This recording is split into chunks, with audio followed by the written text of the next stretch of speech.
আজিও সন্ধান ওলোৱা নাই গোৰেশ্বৰ ৰাজচক্ৰ অন্তৰ্গত নাওকটা কলবাৰীৰ সন্ধানহীন মমি ৰাজবংশীৰ। কলৈ গ'ল মমি ৰাজবংশী?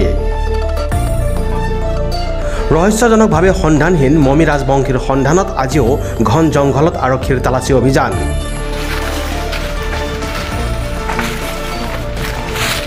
24 নম্বৰ SSB ৰঙিয়াৰ লিজ নামৰ স্নিফাৰ ডগৰ সহায়ত চলাথ কৰা হৈছে সমগ্ৰ কলবাৰীৰ হাবি জংঘল। ঘটনা সন্দৰ্ভত আটকাধীন সন্দেহযুক্ত অভিযুক্ত কল্যাণ ৰাজবংশীয়ে মুখ খোলা নাই আৰক্ষীৰ জেৰাত। SDRF বাহিনীয়ে পুখুৰীয়ে পুখুৰীয়ে মৃতদেহ বিচাৰি চলাইছে অভিযান। জানিব পৰা মতে সন্ধানহীন মমি ৰাজবংশীৰ সন্দৰ্ভত কোনো সম্ভেদ লাভ কৰা নাই যদিও দুদিন ধৰি চলা আৰক্ষীৰ অভিযানে ৰাইজৰ মাজত সৃষ্টি কৰিছে নানান কৌতূহলৰ। যোৱা সোমবাৰৰ বিয়লি 5 মান বজাৰ পৰা নিৰুদ্দেশ হৈ থকা মমি ৰাজবংশীৰ আজিলৈ জীৱিত বা মৃত কোনো সন্ধান নোলোৱাত উত্থাপিত হৈছে কেতবোৰ প্ৰশ্নৰ। গৰু আনিবলৈ যোৱা মমি ৰাজবংশী হঠাৎ কলৈ গ'ল? ৰাইজৰ মাজত প্ৰশ্ন উত্থাপিত হৈছে যে যদি কল্যাণ ৰাজবংশী নামৰ যুৱকজনে হত্যাকাণ্ড সংঘটিত কৰিছে তেন্তে মৃতদেহ কলৈ গ'ল? নিৰুদ্দেশ হোৱাৰ প্ৰায় এঘণ্টা পিছৰে পৰা ৰাইজে মমি ৰাজবংশীৰ সন্ধানত নামি পৰিছিল।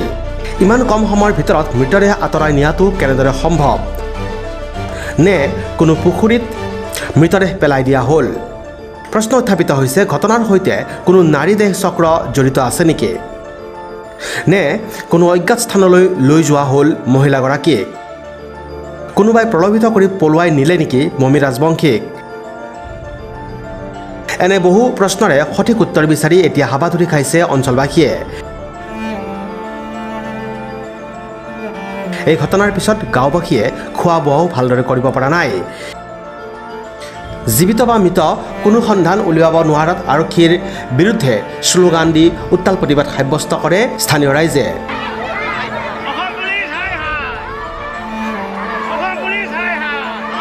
স্থানীয় ৰাইজে গোৰেশ্বৰ গুৱাহাটী সংযোগী পথ অৱৰোধ কৰি প্ৰতিবাদ সাব্যস্ত কৰে।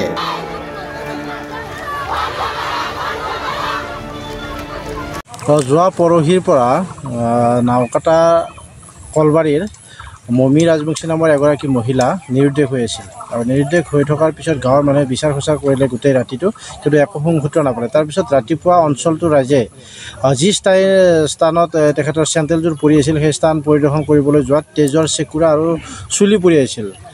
তেজৰ চেকুৰা আৰু চুলি পৰি থকাক লৈ গাঁৱৰ ৰাইজৰ সন্দেহ হ'ল যে এইটো আচলতে পৰিকল্পিত এটা হত্যাকাণ্ড।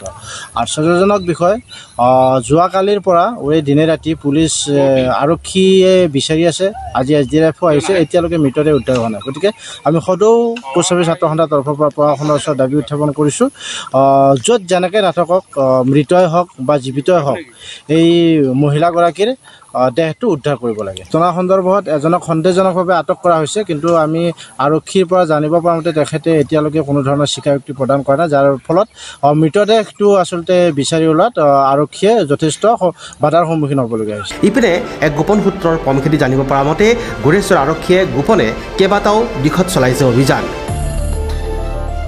এই ঘটনাই সমগ্ৰ অঞ্চলজুৰি ৰহস্যৰ সৃষ্টি কৰিছে। ইপিনে বাৰীৰ পিছপিনে তেজৰ চেকুৰা আৰু উদ্ধাৰ হোৱা চুলিয়ে আৰক্ষীক বিপাঙত পেলাইছে। ইপিনে আৰক্ষীৰ সন্মুখতে স্থানীয় ৰাইজে প্ৰতিবাদ সাব্যস্ত কৰে।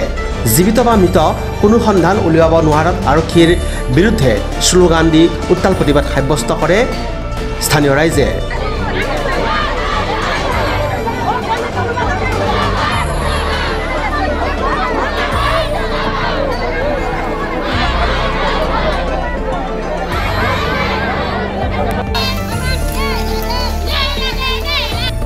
Desk report, news express, Assam.